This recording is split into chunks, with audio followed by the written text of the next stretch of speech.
de mucho trabajo, de mucho esfuerzo, de mucha dedicación.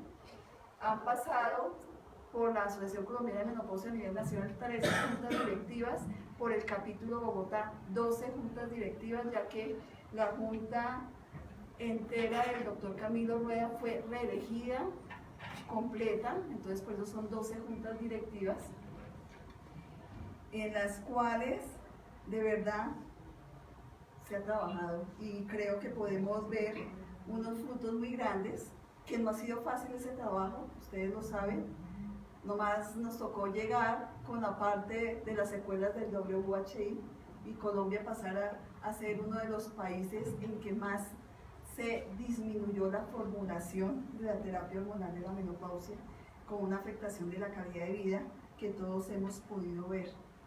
También se ha conjugado el hecho de que la visión integral, la visión holística de la mujer en la menopausia no es atractiva para muchos profesionales y mucho menos para los ginecólogos que son recién egresados, pero se está trabajando para que de verdad se sumen a nosotros con esa pasión que tenemos en trabajar por la mujer madura, porque las estadísticas del DANE pues, nos demuestran que tenemos cerca de 9 millones de mujeres que están sobre los 40 años, entonces es un número bastante importante para tener en cuenta. También es muy triste ver cómo muchos de nuestros colegas se quedaron en el año 2002, pero creo que de mano de los grandes profesores se ha hecho un esfuerzo muy grande y tenemos que seguirlo haciendo. Entonces, en nombre de esos 25 años de actividades de la Asociación Colombiana de Menopausia, en nombre para los ginecólogos que descubrimos una profesión que es maravillosa y que estamos viendo a la mujer en todas las etapas de su vida, de verdad felicitaciones a todos los asociados y a los que no son asociados, invitarlos a que sean asociados nuestros, a que formemos parte de esta gran familia que es la Asociación Colombiana de Menopausia. También a los que no pudieron asistir al congreso pues vieron algunas imágenes de las cuales vamos a ir divulgando muchas y les queremos contar que para los que están al día está el libro de la Asociación Colombiana de Menopausia, la historia de los 25 años. Se hizo ya el segundo volumen, el primero fue el año 1994-2009, efectuado por el doctor William Onatri y el doctor Israel Díaz, y el segundo que recopila la información de estos 25 años, en el cual participó tanto el doctor Fran Ospina como participé yo también como coautora.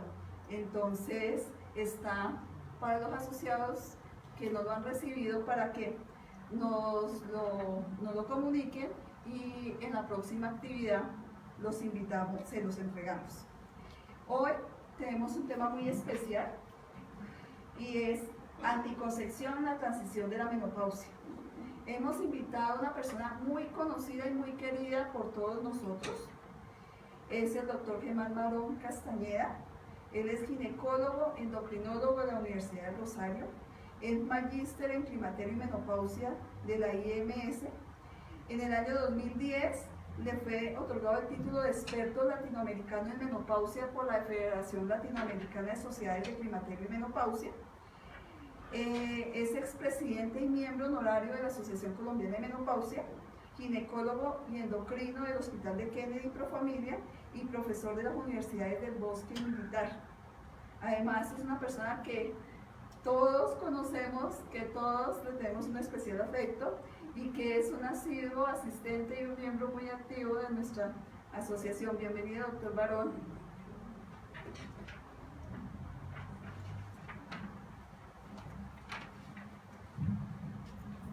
Muy buenas noches, gracias Adriana por esa presentación.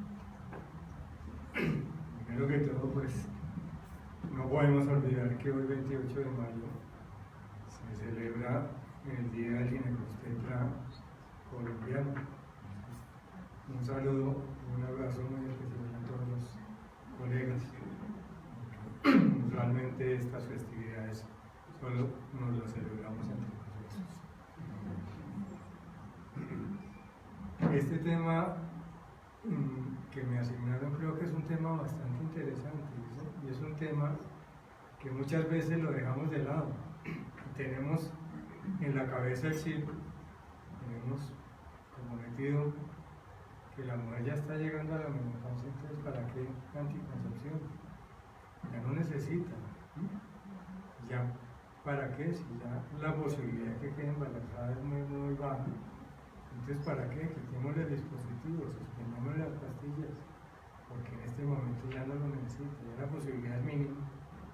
Pero todos tenemos muy claro también que cuando una mujer por encima de los 43, 44 años se embaraza, puede llegar a ser una catástrofe para ella y para su hija.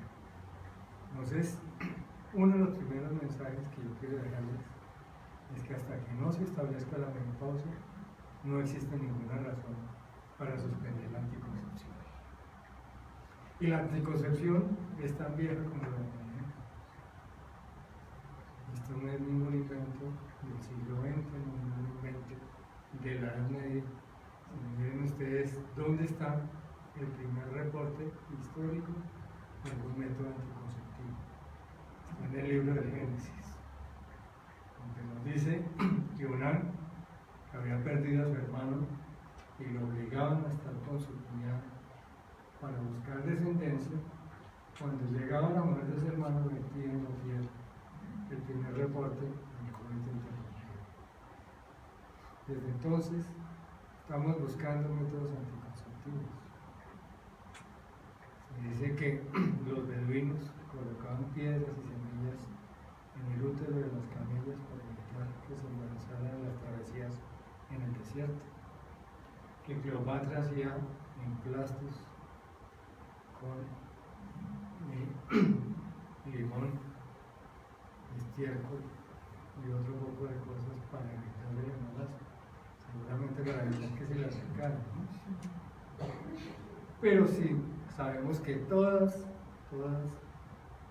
las culturas, en todo tipo de civilización, todo lo que tiene que ver con los fenómenos reproductivos siempre han estado presentes. Incluso esto hace parte de nuestras culturas ancestrales. Embarazo, las piedras de San Francisco, en México, en todas siempre hay representación de todo lo que tiene que ver con los fenómenos reproductivos. Y para nosotros realmente lo que marcó un hito en la historia fue la aparición de la anticoncepción hormonal. Y esta empieza hace más o menos un siglo con Allen y Loya. ¿Qué hicieron ellos? Esta publicación, una hormona ovárica, reporte preliminar de su localización, extracción, purificación y su acción sobre una prueba de laboratorio. Él básicamente lo que hicieron fue describir que existen los esteroides sexuales, que existe el estrógeno, que existe la progesterona. Y gracias a esos estudios fue que arranca toda la fisiología del ciclo ovárico y que arranca toda la historia de la anticoncepción. Desde esa época ya se demuestra que los extractos foliculares eran capaces de inhibir la ovulación en distintos tipos de animales. Excelente, pero ¿qué pasaba? Tocaba macerar gran cantidad de ovarios de animales para poder inhibir la ovulación en un animal. Entonces, eso era muy bueno, pero ningún tipo de aplicación de la clínica. Entonces, Russell Marker se dedica desde esa época, desde los 20 hasta los 40, para tratar de demostrar que eso no solo era como el extracto folicular, sino que podía sintetizar compuestos parecidos a partir de vegetales. Y empieza a buscar dónde lograba patrocinio, y en Estados Unidos le cierran todas las puertas. Hasta que finalmente llega a México, y en México encuentra un tubérculo parecido a nuestro llano, la discoria mexicana, y a partir de ahí logra la síntesis de estágenos que tienen un efecto similar. Entonces se dedica a cultivar grandes hectáreas de este tubérculo para tratar de llegar a comercializarlo.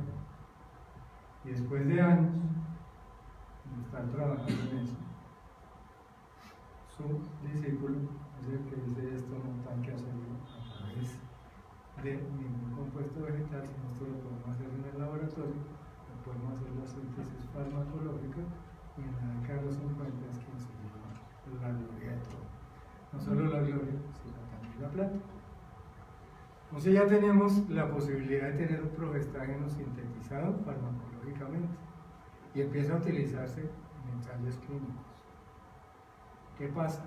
Se logra inhibir la ovulación, pero se vuelve un desastre el control del ciclo. Hasta que se unen este par, Gregory Pincus y John Roca.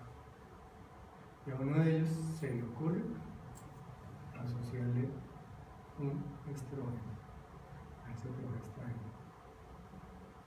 ¿Y qué logra? Mantener la eficacia en el freno de la ovulación, pero logrando estabilizar, logrando regularizar el ciclo, y eso lleva a que, finalizando la década de los 50, aparece esta composición en estranol y noretinoidreno como la primera píldora anticonceptiva y comercializada como Enuit. Un gran éxito presentado en el Congreso Mundial de Ginecología. Uno de ellos siguió enloqueciendo por su hallazgo. Pasó algo similar a lo que pasó con Einstein luego de que sus estudios fueron aplicados para la producción, para crear la bomba atómica. Uno de ellos era judío. Y este hallazgo, al ver la aplicación clínica que tenía, se iba enloqueciendo de ver que iba en contra de todos sus principios religiosos. Y seguimos años, lustros, décadas, y seguimos en la misma pelea de los anticonceptivos contra la religión. ¿Qué importancia tiene el momento en que llega esa píldora anticonceptiva? Estamos saliendo de la generación del baby boom, donde después de la Segunda Guerra Mundial, la población mundial había decrecido de una manera significativa en todo lo que era Europa, y se estaba tratando de repoblar la tierra. Entonces venían familias muy grandes, familias con gran cantidad de hijos. Y gracias a la Segunda Guerra, o a las dos guerras mundiales, que se perdieron tantos hombres, la mujer tuvo que salir de su casa, dejar de estar metida en el hogar para ponerse el overol y empezar a trabajar, empezar a apoyar en el sustento de su familia. Y eso lleva a que poco a poco vaya adquiriendo derechos. Por ejemplo, una de las grandes abanderadas de eso fue Clara Campoamor en España. Y eso tiene repercusión en nuestra sociedad también. Ustedes ven cómo en el 57 se logra que la mujer adquiera derechos civiles en Colombia. Aparece la primera mujer que tiene servicio, y aparece la posibilidad de que empiece a elegir y sea elegida. Allá deja de ser alguien metido en la casa para poder tener la plenitud de derechos como ciudadano. Entonces, eso ya tiene una repercusión, tiene un cambio muy grande, y si a eso le sumamos todo lo que viene empujando desde Europa, desde Inglaterra, el hipismo, con su onda de amor libre,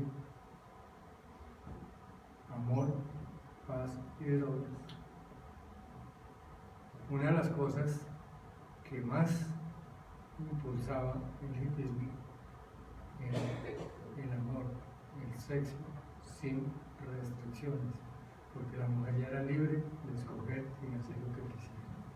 Entonces, si miramos el impacto que tiene la píldora anticonceptiva en ese momento, donde puede ingresar la mujer a tener relaciones sin el riesgo, sin el temor de un embarazo, por eso se expande de manera tan importante por todo el mundo, y en pocos años son millones de ciclos los que se han utilizado, y nos lleva hasta finales de la década de los 60, donde aparecen cosas como el famoso Festival de Woodstock, donde ya fue la locura total de esta época, y donde desde el punto de vista de las hormonas vimos una revolución muy grande. Pues en el año 68 aparece el levonorgestrel, uno de los principales progestágenos que se sigue utilizando hasta nuestra época. Entonces, si uno enmarca la evolución de la anticoncepción con lo que está pasando culturalmente en ese momento, pues entiende la importancia que tuvieron Gregory Pincus y Joan Roca en todo esto. Aparece el levonorgestrel y se cambia el estrógeno y aparece algo que es mucho más estable desde el punto de vista de la absorción gastrointestinal, como es el etiliestradiol. ¿Por qué razón? Porque esto que se utilizó inicialmente se empezó a ver que tenía gran cantidad de efectos secundarios y empieza a insertarse en la población esos mitos que tenemos hoy en día todavía. Las pastillas suben de peso, las pastillas producen acné, las pastillas producen cloazo, y lo más importante, las pastillas se asocian a eventos cardiovasculares. Entonces, por eso es importante que aparecieran otras cosas y poco a poco van evolucionando a lo que tenemos hoy en día, lo que se llama la minipíldora, solo progestágeno, la aparición de los anticonceptivos por vía transdérmica, los dispositivos medicados, los indoceptivos, los implantes délmicos, los anillos vaginales, la disminución progresiva de las dosis y una afluencia muy grande de diferentes tipos de progestágenos. ¿Qué ha pasado en Colombia?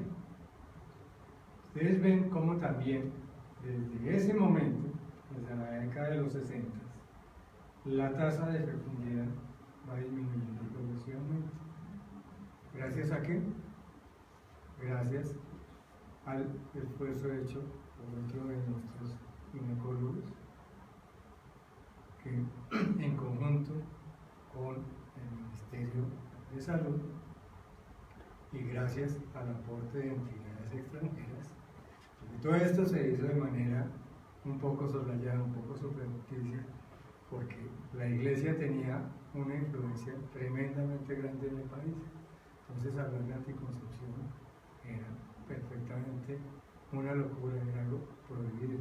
Entonces por eso tuvo que asumir el reto una entidad privada.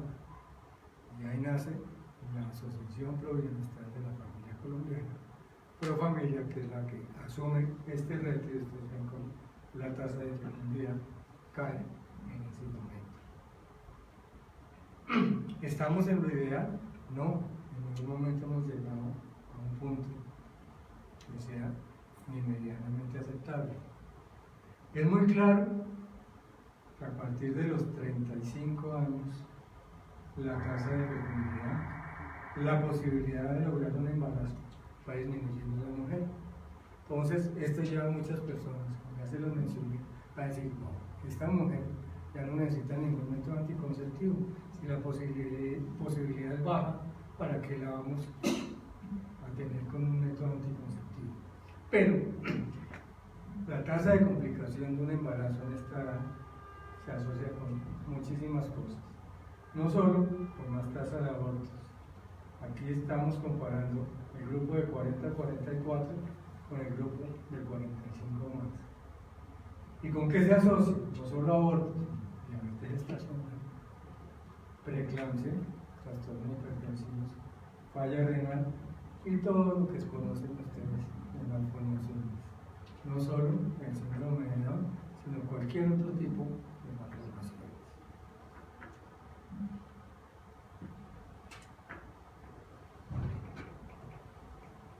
Esto es lo último que tenemos publicado en la encuesta nacional de demografía y salud, encuesta que se hace cada 5 años, se publica cada 5 años. Y es algo que es muy llamativo. Cuando uno mira, en la encuesta preguntan cuántas mujeres, cuántos hombres conocen de métodos anticonceptivos. Y más del 90% responde sí, no conozco de los métodos anticonceptivos.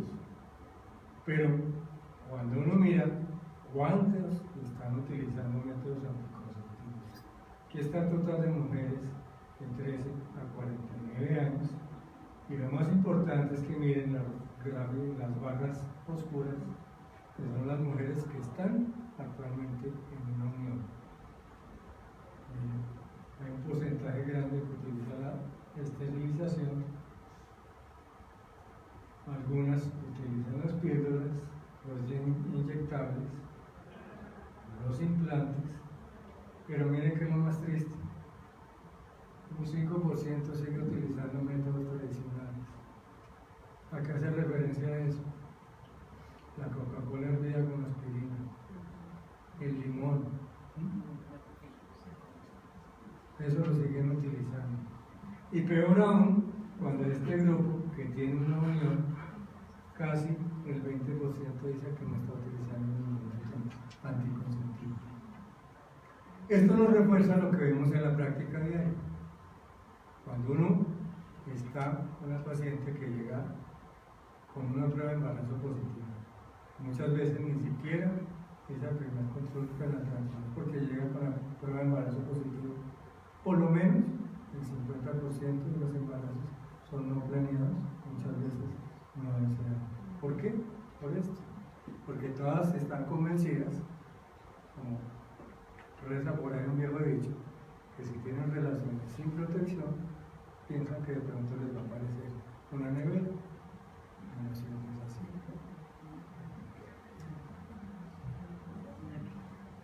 Tenemos muchos retos en el tercer milenio, empezando por el calentamiento global.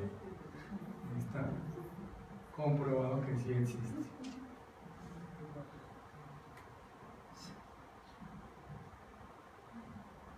Y esta es una premisa que tenemos que tener en cuenta. Hay ciclos anovulatorios, pero son oligoanovulatorios, y entre todos ellos se puede escapar una ovulación. Y si hay una relación sin protección y aparece una ovulación, es probable que aparezca un embarazo. Entonces nunca se debe suspender el método anticonceptivo hasta que clínicamente haya un año de amenorrea o que desde el punto de vista bioquímico demostremos la falla ovárica con un nivel de FSH superior a 30. Eso es muy claro. Y esa es una pregunta que tenemos que tener en cuenta. Hasta que no demostremos la falla ovárica, continuemos con el método anticonceptivo. Otra premisa muy importante.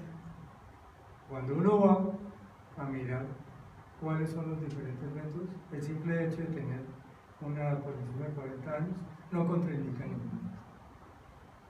Pero hay que tener en cuenta que a mayor edad, si hay enfermedades concomitantes, y eso es lo que tenemos que mirar en el momento de formular algún método anticonceptivo. Muy importante tener en cuenta que la enfermedad cardiovascular aumenta con la edad. Y siempre tener en mente, no es por decir, bueno, es mayor de 35 años no anticonceptivos, mayor de 40 años no anticonceptivos, sino siempre hay que basarse en los criterios de elegibilidad. Mirar muy bien qué patologías concomitantes, qué problemas tiene la paciente para decir, ¿lo utilizo o no lo utilizo? Siempre tener en cuenta esto, sobre todo lo que se clasifica en categoría 3 o categoría 4. La categoría 3 nos dice, el riesgo generalmente supera el beneficio, pero si no tiene nada más, utiliza. Y la categoría 4 dice definitivamente no lo utiliza.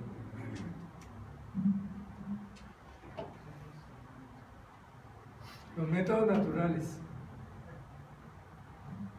recomendados por algunos.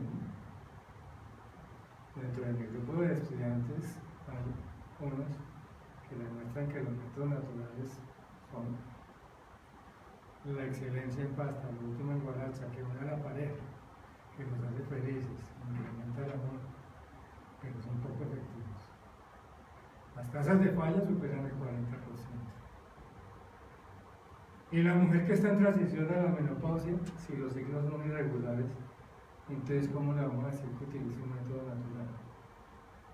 ¿En qué se va a basar para poder calcular el ciclo y decir cómo lo va a utilizar? Y son muy difíciles en su aplicación. Entonces realmente no se recomiendan en ninguna circunstancia. Los métodos de barrera son menos eficaces que el dispositivo y que los hormonales. Lo que muestra la experiencia es que en parejas estables son poco utilizados. Usualmente existe la disculpa que el hombre no lo utiliza, no le gusta y dice que pierde erección en el momento de colocarlo. Entonces es poco utilizado por eso. Siempre recordar que se recomienda como protección contra las infecciones de transmisión sexual. Y en general, vamos a decir que se considera categoría 1, o sea que no estaría contraindicado en ningún caso.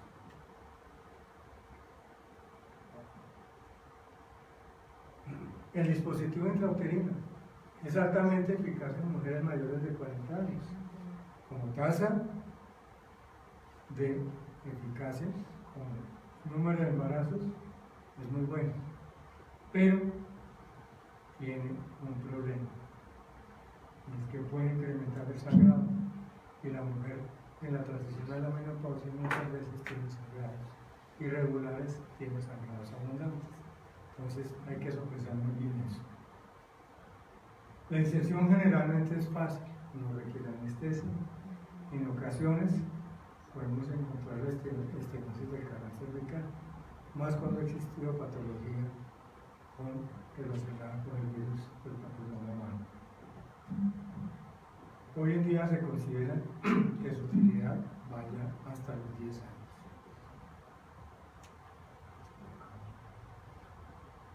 Este es uno de los tabúes grandes que hay, ¿sí?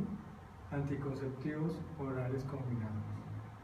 Hay mucha gente que dice mujer mayor de 35, mujer mayor de 40 no debe utilizar anticonceptivos orales. Pero cuando ustedes van a las tablas de la OMS nos dicen, la edad como tal no los contraindica, es categoría 2. Se pueden utilizar libremente. Hay que tener presente especialmente dos cosas que sí los contraindican: la hipertensión no controlada y el tabaquismo severo. Hago énfasis en eso, hipertensión no controlada. Es que tiene el antecedente de hipertensión y la encuentro con 120/70, el paciente lo puede utilizar. Y tabaquismo pesado es más de 10 cigarrillos diarios. Y también hay que tener muy en mente esto, es que la edad aumenta el riesgo de eventos trombóticos. Eso sí hay que tenerlo muy presente y hay que mirar, hay que buscar en la escala qué posibilidad tiene esa paciente de un riesgo trombótico. Hay que tener en mente qué tipo de progestágeno voy a utilizar, porque no siempre es que voy a utilizar este compuesto porque es el que me recomienda el laboratorio, voy a utilizar aquel otro porque la cajita es de color rosado y me gusta más, o a la señora lo recuerda más fácil. ¿Qué es mejor? ¿Utilizar etinilestradiol o utilizar estradiol? Los estudios, no existe ningún comparativo cabeza a cabeza que me diga es mejor el uno o el otro. Hay estudios que dicen el estradiol no siempre regula también el ciclo como lo hace el etinilestradiol. Entonces tenemos que poner todo eso en una balanza. ¿Y cuál será la mejor dosis de etinilestradiol? Y aquí es uno de los paradigmas que los laboratorios nos meten en la cabeza. Cuando ustedes le están promocionando un anticonceptivo, le dicen, mire, este de 20 microgramos es ideal para la paciente joven, para la paciente cercana a la adolescencia. Es una dosis, es una carga hormonal, ese término que estamos tan acostumbrados a ver. La carga hormonal es menor para esa paciente. ¿Y qué pasa? En la mujer adolescente, entre menos estrógeno le demos, más afectamos la ganancia, la adquisición de masa ósea. Entonces, la menor dosis puede ser más apta para la mujer que está cercana a la menopausia. Y aquí, en esta tabla, podemos mirar por qué no es lo mismo utilizar un progestágeno que otro. Porque los progestágenos, obviamente todos tienen un efecto antiestrogénico. Pero yo puedo jugar con el progestágeno dependiendo del efecto que busco. Hay unos que tienen efecto androgénico, como la meloxiprogesterona, como el levonorgestrel. Entonces, si yo tengo una niña adolescente con un ovario poliquístico y con androgenismo, de pronto el levonorgestrel, así me lo del post, de pronto no es la mejor opción. Hay unos que tienen efecto antiandrogénico, no solo la progesterona como tal, sino el hieroest, la drospirenona, el omegestrol. Otros que afectan el receptor de glucocorticoides, como la meroxiprogesterona. Si afecta el receptor de glucocorticoides, me puede llevar a la retención de líquidos. Retención de líquidos, aumento de peso. Eso es lo que vemos con la meroxiprogesterona intramuscular. O el efecto antimineralocorticoide, que es de la progesterona y es muy característico de la drospirenona. Entonces yo puedo jugar con esas cosas y saber qué tipo de progestágeno voy a utilizar. Por ejemplo, es característico que el Dienogest tiene un poco más de efecto sobre el endometrio y disminuye el sangrado. Entonces puede ser una buena opción para un paciente de estos. Y lo otro, que creo que es fundamental, es mirar el efecto que hay sobre el riesgo de trombosis en este tipo de población. Que es muy claro que la posibilidad de eventos trombóticos va incrementando con la edad. Y desde la década de los 90, los 2000, se vio que el levonorgestrel producía menos eventos trombóticos que otro tipo de progestágenos. Entonces, por eso siempre se ha tenido como comparador. Aquí vemos los que se llamaron en su época progestágenos de tercera generación, como el norgestimato, el desogestrel, producían más eventos que el mismo levonorgestrel. ¿Por qué se produce esto? Porque inducen síntesis de proteínas a nivel hepático. Eso se puede reflejar con el incremento de la globulina transportadora de esteroides sexuales. ¿Y cuál es el progestágeno que requiere esa inducción? El acetato de ciprofloxacin. Es el que más riesgo tiene de eventos trombóticos. ¿Quiénes siguen? La drospirenona, el gestodeno y el desogestrel. Ahí está la explicación que ven ustedes, los estudios clínicos que les dicen la drospirenona se asocia más con eventos trombóticos que otro tipo de progestágenos. Ahí está la razón de por qué. Entonces, si vamos a elegir un progestágeno, de pronto la drospirenona no sea la mejor opción para esta población que está en la transición a la menopausia. De pronto podemos pensar en otras opciones, como puede ser el mismo levonorgestrel, como podría ser el Dienogest o como podría ser la clorbaína. Siempre que hablamos de anticonceptivos, hace énfasis en que el anticonceptivo tiene beneficios no anticonceptivos, unos perfectamente demostrados, como la disminución del riesgo de cáncer de endometrio y de cáncer de ovario. Otros muy discutidos como el efecto sobre cáncer de cuello uterino, unos dicen que aumenta, otros dicen que disminuye. En esta etapa de la vida podrían tener una ventaja sobre la libido de síntomas receptores. Al tener estradiol podrían tener un impacto sobre eso. La protección endometrial y por el hecho de tener un estrógeno, la prevención de la osteoporosis. Entonces fíjense que más que una contraindicación puede tener algunos beneficios que buscamos en esta etapa de la vida. Los anticonceptivos combinados no orales. La categoría viene siendo exactamente la misma que el anticonceptivo oral. Son el parche y el anillo. El parche a veces es difícil de conseguir, pero es una buena opción. El anillo, excelente, pero ¿qué pasa? A las mujeres no les gusta en Colombia. ¿Por qué? Y que me diga el doctor Rosero si no es así. A las mujeres no les gusta manipularse los genitales y por eso no lo utilizan. Ojo con esto, no están libres de riesgo de trombosis y tromboembolismo. Incluso los estudios clínicos dicen que puede ser un poco más que con el estrógeno oral. Son fáciles de utilizar y son altamente efectivos. Los anticonceptivos de solo progestágeno tienen menor impacto sobre el sistema de coagulación. Entonces, si yo considero que un combinado está contraindicado, pues otra opción puede ser utilizar solo con progestágeno. Su única contraindicación es el carcinoma de mama.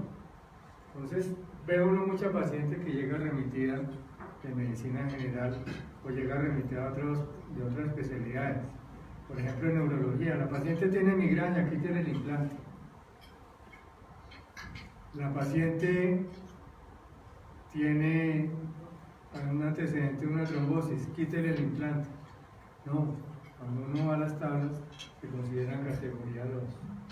Podemos utilizar levonorgestrel o desogestrel oral. Inyectable trimestral.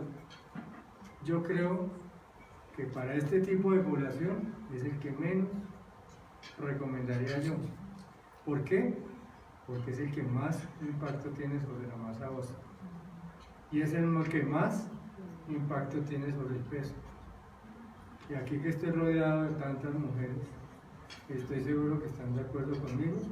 Una mujer prefiere morirse de un cáncer de mama a subir 3 kilos de peso. Los implantes subdérmicos, excelente opción, funcionan muy bien. Desafortunadamente todos sabemos que van a alterar el ciclo. Y si la mujer ya viene con el ciclo alterado, pues hay que explicarle muy bien que eso va a suceder. Y aquí tiene una contraindicación relativa en la mujer obesa. No es que no funcione, lo que pasa es que la distribución del progestágeno cambia y la duración del método va a ser menor, pero se puede utilizar.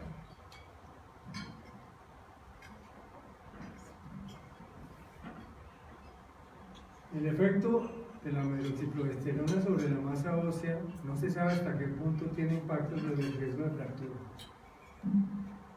Los estudios dicen sí, la disminuye, porque no sabemos hasta qué punto recupera y hasta qué punto impacta el riesgo de fractura. Uno de los que más me gusta a mí para esta población, el endosortivo. Fácil de utilizar, fácil de colocar, altamente efectivo, con mínimo efecto sistémico, con una de las ventajas que está aprobada para el manejo de hemorragia uterina anormal. Y la principal contraindicación es que es categoría 4 cuando hay una historia personal de carcinoma de mama, especialmente porque no hay mayor estudio, entonces no se sabe el efecto que puede tener. Pero como uno de los principales problemas de la paciente en la transición a la menopausia es que tiene sangrado irregular, entonces, como se dice coloquialmente, con este matamos 2 pájaros de un tiro. Y nunca dejar de lado la planificación definitiva. bien sea la ligadura, bien sea convenciendo a la pareja de una vasectomía. Y pues hay que mencionar esto, aunque no lo tenemos, y yo pensaría que nunca la vamos a conocer como la ligadura por histeroscopia, la barrita, el anillo de Schur. El costo es absurdamente alto y se asocia con complicaciones. Yo creo que nunca va a llegar a nuestro método. ¿Y cómo escoger el método? Siempre debe haber una asesoría adecuada. Así nos digan que tenemos solo 20 minutos, hay que tratar de aprovechar al máximo esos 20 minutos. Rápidamente le podemos explicar a la paciente los pros y los contras de cada método. Hay que tener en cuenta, mirar los factores de riesgo. Y yo siempre he creído, soy convencido, que en esto no puede haber imposición. Se los digo por experiencia de lo que trata de hacer la Secretaría de Salud. Si usted tuvo un parto, tiene que salir con una inyección. No, siempre hay que mirar y tener en cuenta la decisión, la preferencia de la mujer. ¿Sí? La mujer quiere un implante y no está contraindicado, porque se lo vamos a negar. Si la mujer dice, yo definitivamente no quiero planificar, pues hay que respetar su derecho. No es una obligación, son derechos sexuales y reproductivos. Nuestra obligación es informar bien. Y ya la decisión depende de la preferencia de la mujer. Entonces podemos concluir que la fertilidad en la transición a la menopausia disminuye. Pero la mujer en esta etapa tiene necesidades anticonceptivas. En general, los métodos no están contraindicados por la edad en sí. La selección del método debe ser apropiada de acuerdo a las preferencias de la mujer y no se debe suspender hasta que confirmemos la menopausia. Muchísimas gracias. No sé si tengan alguna pregunta.